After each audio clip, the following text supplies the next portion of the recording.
नमस्कार, स्वागत है आप सबका राजनीति के इस अखाड़े में। मेरा नाम है अजय सेतिया। मित्रों, सुप्रीम कोर्ट ने अवैध निर्माणों पर बुलडोजर चलाने पर रोक लगा दी है। कैसा न्याय है। योगी आदित्यनाथ के बुलडोजर की देश ही नहीं, दुनिया भर में तारीफ हो रही है, क्योंकि पहले की सरकारें गुंडों, बलात्कारियों, भूमाफियों को संरक्षण देती थी। सरकारी जमीनों पर तो छोड़िए, गरीबों की जमीनों पर भी कब्जे हो रहे थे। एक खास समुदाय के गुंडे दूसरे समुदाय की लड़कियों को उठा ले जाते थे। कोई उनका कुछ नहीं बिगाड़ सकता था। बलात्कारियों का भी कुछ नहीं बिगड़ता था। उन्हें अखिलेश यादव का राजनीतिक संरक्षण मिलता था और हर राज्य में अखिलेश यादव भरे पड़े हैं।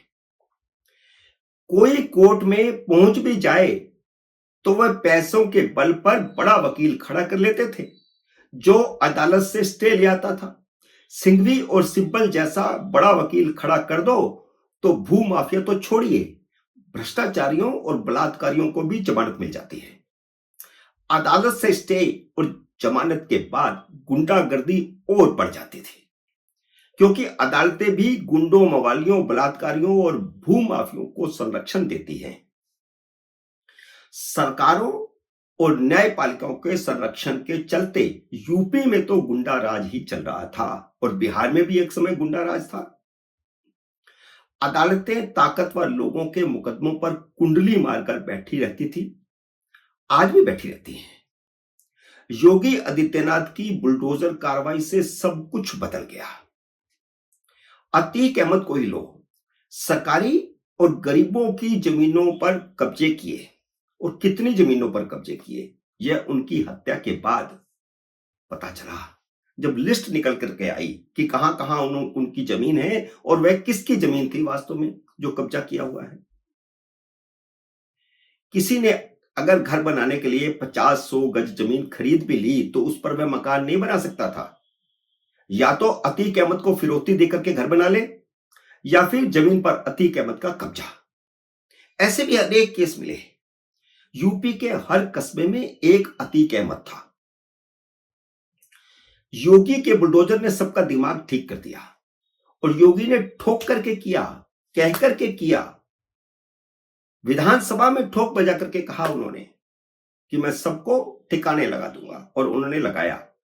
इसलिए योगी सुप्रीम कोर्ट की आंख की किरकिरी बने हुए थे, लेकिन वह जनता का विश्वास हासिल कर चुके हैं। और योगी क्यों सुप्रीम कोर्ट की और हाई कोर्टों की आंख की किरकिरी बने हैं? वह इसलिए क्योंकि वे पहले के मुख्यमंत्रियों की तरह अपराधियों को संरक्षण नहीं देते। वे गरीबों के साथ खड़े हैं, अपराधियों को तुरंत सजा और गरीब को तुरंत न्याय दे रहे हैं। अपराधियों के खिलाफ कार्रवाई के लिए दुनिया भर में योगी मॉडल की बात हो रही है। न्यूयॉर्क टाइम्स तक, वाशिंगटन टाइम्स तक खबरें छपी हैं योगी मॉडल की, और तारीफ हुई है। लेकिन भारत की सुप्रीम कोर्ट ने बुधवार को अवैध निर्माण तोड़ने पर रोक लगा दी है।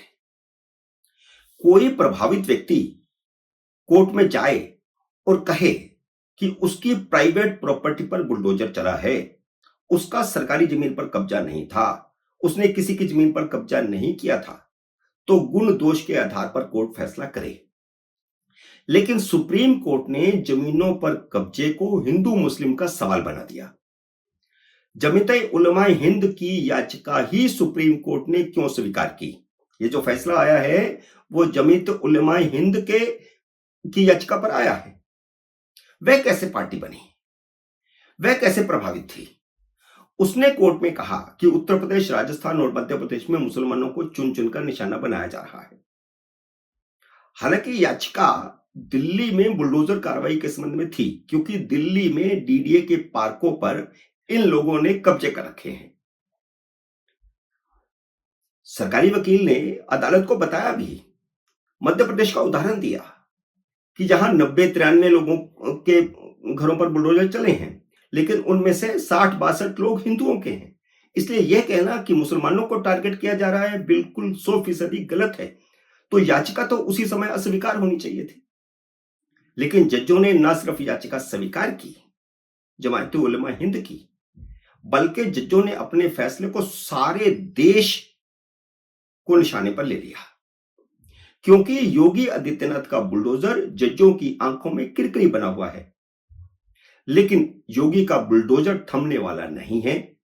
हालांकि इस केस में उत्तर प्रदेश पार्टी ही नहीं थी, फिर भी अखिलेश यादव और यूपी के सारे मुसलमान नेता नाच रहे हैं, क्योंकि यह फैसला उन्हीं को राहत पहुंचाने वाला है। लेकिन योगी किसी भी हालत में यूपी में गुंडों को हावी नहीं होने देंगे। एक आध कार्रवाई को छोड़ दें तो बाबा का बुलडोजर नोटिस देने के बाद ही चला है। अब जरा तीव्र गति से नोटिस देने होंगे और तीव्र गति से ही कार्रवाई करनी होगी। इससे पहले कि बंदा कोर्ट में जाए तो बुलडोजर तो नहीं रुकेगा। यूपी सरकार ने अपने आधिकारिक बयान में उम्मीद जाहिर की है कि सुप्रीम कोर्ट के फैसले से माफिया प्रवृत्ति के तत्वों, संगठित और पेशेवर अपराधियों पर लगाम कसने में आसानी होगी। यह योगी सरकार का सुप्रीम कोर्ट पर तंज है। सब जानते हैं कि गुंडों को तो राहत पहुंचाने वाला है यह फैसला, क्योंकि सुप्रीम कोर्ट का फैसला माफिया प्रवृत्ति को संरक्षण देने वाला है। इसलिए यूपी सरकार ने कहा कि वह उम्मीद करती है कि इससे जो गुंडा तत्व हैं उन पर नकेल लगेगी और कानून का राज स्थापित होगा। तो यह तंज कसा है योगी ने। जजों ने कम्युनिस्टों जैसी दलील दी है कि गरीब आदमी बड़ी मुश्किल से घर बनाता है। छत हर किसी का मौलिक अधिकार है। तो क्या किसी भी खाली पड़ी जमीन पर कोई भी घर बना सकता है? और किन लोगों ने घर बनाए हैं इसका भी सर्वेक्षण हो जाना चाहिए देश में।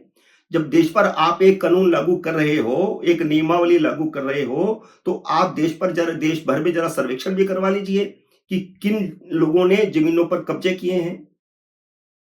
जजों की यह दलील देश में अनार्की फैलाने वाली है कि छत मौलिक अधिकार है। कार्रवाई के जो नियम बनाए गए हैं वे अदालत से स्टे लेने के नियम हैं, वकीलों का धंधा पानी चलाने के नियम हैं। यह हर कोई जानता है कि वकील स्टे और जमानत का जुगाड़ कर लेता है। इस तरह भू माफियाओं, बलात्कारियों, गुंडों, मवालियों को खुली छूट मिल गई है। लेकिन कम से कम यूपी में तो रास्ता निकाल लिया जाएगा, बुलडोजर नहीं रुकेगा। फैसला देने वाले दोनों जजों ने बड़े घमंड से कहा कि अपराधियों को सजा देना सरकार और प्रशासन का काम नहीं है, यह न्यायपालिका का काम है। जजों ने संविधान और लोकतंत्र की दुहाई दी है। इन जजों से कोई पूछे कि तुम लोग संविधान के किस अनुच्छेद के तहत अपनी प्रॉपर्टी का हिसाब नहीं देते हो? यह सवाल सब जगह पूछा जाना चाहिए। संविधान के किस अनुच्छेद के तहत जज बने हो? लोकतंत्र के किस इम्तिहान से गुजर करके जज बने हो? ना आप संविधान की कसौटी पर खरे उतरते हो, ना लोकतंत्र की कसौटी पर खरे उतरते हो। संविधान ने राष्ट्रपति को नियुक्ति का अधिकार दिया था। नरसिम्हा राव की नपुंसक सरकार के चलते आपने राष्ट्रपति से नियुक्ति का अधिकार छीन लिया। सरकार ने जजों की नियुक्तियों के लिए आयोग बनाया तो आप लोगों ने उसे ठुकरा दिया। जैसे लुटेरे किसी की गर्दन पर बंदूक रख कर लूटते हैं, वैसे ही आप सरकार और राष्ट्रपति की गर्दन पर बंदूक रखकर जजों की नियुक्तियों पर दस्तखत करवा रहे हो। सरकार की बातों को बिल्कुल अनसुना कर रहे हो। आप किस मुंह से लोकतंत्र और संविधान की दुहाई देते हो? चुनी हुई संसद ने न्यायिक नियुक्ति आयोग बनाया था, आपने उसे ठुकरा दिया। लोकतंत्र की हत्या तो आप लोग कर रहे हो और आप कभी मोदी और कभी योगी को दोषी ठहरा रहे हो, निशाना साध रहे हो। क्या देश को समझ नहीं आ रहा कि अपराधियों को संरक्षण और बढ़ावा देने वाले इस फैसले पर कौन नाच रहा है? मित्रों, संसद और विधानसभाओं को अब हाईकोर्टों और सुप्रीम कोर्टों के जजों के फैसलों की समीक्षा करनी चाहिए और विधानसभाओं से न्यायिक नियुक्ति आयोग गठित करने के प्रस्ताव पास करने चाहिए, ताकि तानाशाही की तरफ बढ़ रही भारत की न्यायपालिका को संविधान और लोकतंत्र के दायरे में लाया जा सके। उम्मीद है मेरा ये वीडियो आपको पसंद आया होगा। इसे लाइक और शेयर कीजिए। अगर आपने मेरे यूट्यूब चैनल को अब तक सब्सक्राइब नहीं किया तो कृपया सब्सक्राइब करके अपना आशीर्वाद दीजिए। जल्दी मिलते हैं अगले वीडियो में किसी अन्य विषय के साथ। तब तक नमस्कार।